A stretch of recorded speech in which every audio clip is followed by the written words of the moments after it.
Assalamualaikum warahmatullahi wabarakatuh.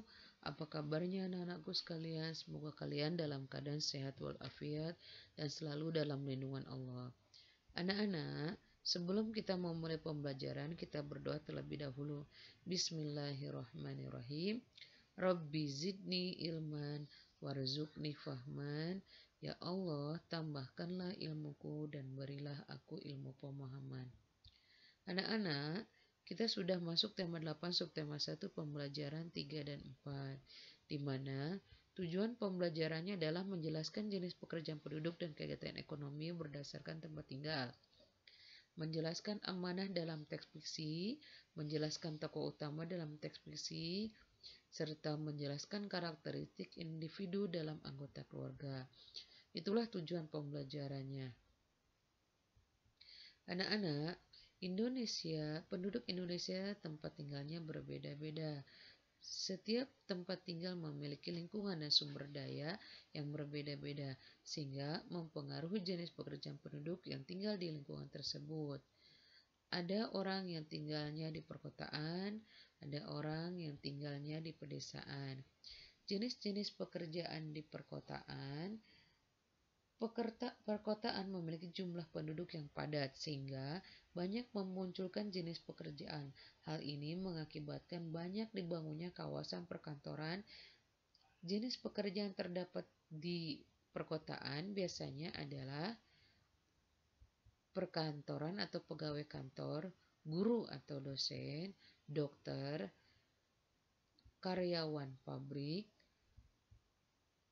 kemudian pedagang, dan lain sebagainya yang bisa kalian temukan di daerah perkotaan. Sedangkan jenis pekerjaan di pedesaan. Pedesaan umumnya memiliki sumber daya alam yang masih melimpah dan memiliki lingkungan yang asri.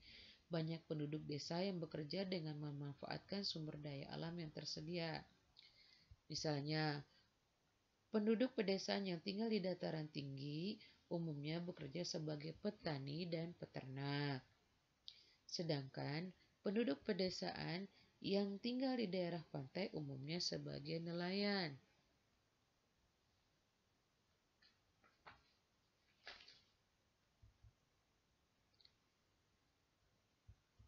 Setiap daerah di Indonesia memiliki kegiatan ekonomi yang berbeda-beda. Hal ini disebabkan oleh kondisi alam dan aktivitas masyarakatnya. Kegiatan ekonomi tersebut terdiri atas kegiatan produksi, kegiatan konsumsi, dan kegiatan distribusi. Kegiatan produksi adalah kegiatan menghasilkan barang atau jasa, sedangkan konsumsi adalah kegiatan menghabiskan barang atau jasa, dan kegiatan distribusi adalah kegiatan menyalurkan barang atau jasa. Amanah dalam teks.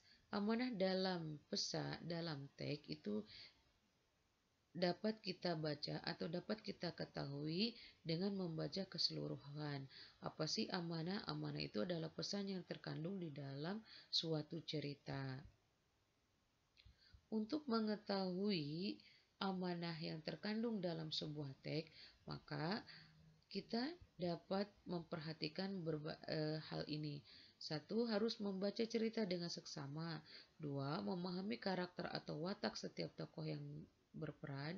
3. Menentukan dan memahami amanat yang terkandung dalam teks tersebut.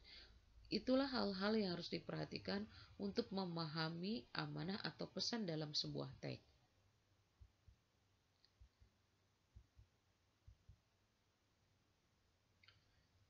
Dalam teks fiksi terdapat tokoh-tokoh yang berperan di dalamnya. Tokoh-tokoh tersebut memiliki watak yang berbeda-beda. Ada tokoh yang berwatak positif, contohnya penyayang, rendah hati, suka menolong, jujur, dan lain sebagainya. Ada tokoh yang berwatak negatif, contohnya adalah sombong, kikir, pembohong. Adanya watak-watak tokoh tersebut dalam teks fiksi diharapkan dapat memberikan suatu pesan terhadap pembacanya. Jika tokoh dalam sebuah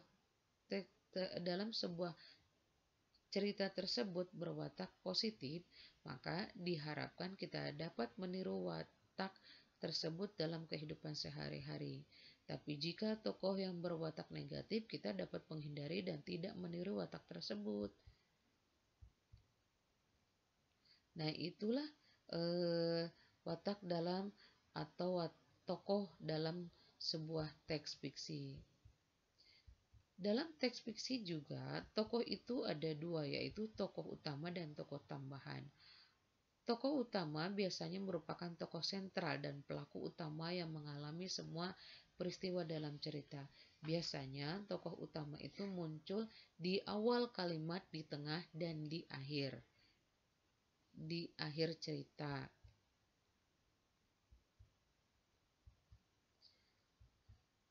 Nah, karakteristik dalam keluarga. Setiap keluarga memiliki karakteristik yang berbeda-beda satu sama lain. Mengenali karakteristik bisa dari fisik seperti jenis rambut, warna kulit, bentuk mata, dan tinggi tubuh. Selain fisik, kita juga dapat mengenali anggota keluarga dari kegemaran. Ada yang kegemarannya berenang, ada kegemarannya membaca. Setiap anggota memiliki kegemaran masing-masing.